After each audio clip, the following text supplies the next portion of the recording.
aad iyo aad baan kuu salaamayaa. waxaan kuugu salaamayaa waxay tahay salaan sidata dhoola cadayn farxad iyo jacayl. assalaamu calaykum. dadka waxay u qaybsamaan waa 3 qaybood. qaybta ugu horeeya waa sida hawada oo kale, la'aantooda maba ahaan kartidba, mar walba waxaad jeceshahay in ay kula joogaan.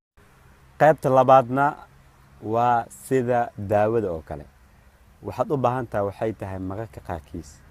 qaybta saddexaadna waa sida xanuunka oo kale, sida jirada oo kale, kuwaas maba rabtidba noloshaad inay u dhawaadaan, waa inaad ka fogaataa. dadka 3daas qayb ay u qaybsamaan. sidoo kale waxaa la yiraahdaa waxay tahay xiriirka u dhaxeeya adiga iyo dadka waa sida guriga oo kale. guryaha qaarkood waxay u baahan yihiin oo kaliya waxay tahay in xeer laga hagaajiyo, in albaabka la bedelo, in guryaha qaarkood waxay u baahan yihiin waxay tahay asigoo dhan in la dudumiyo oo dib loo dhiso. guryaha qaarkoodna ma mudna ilaa in la iska gado maahane.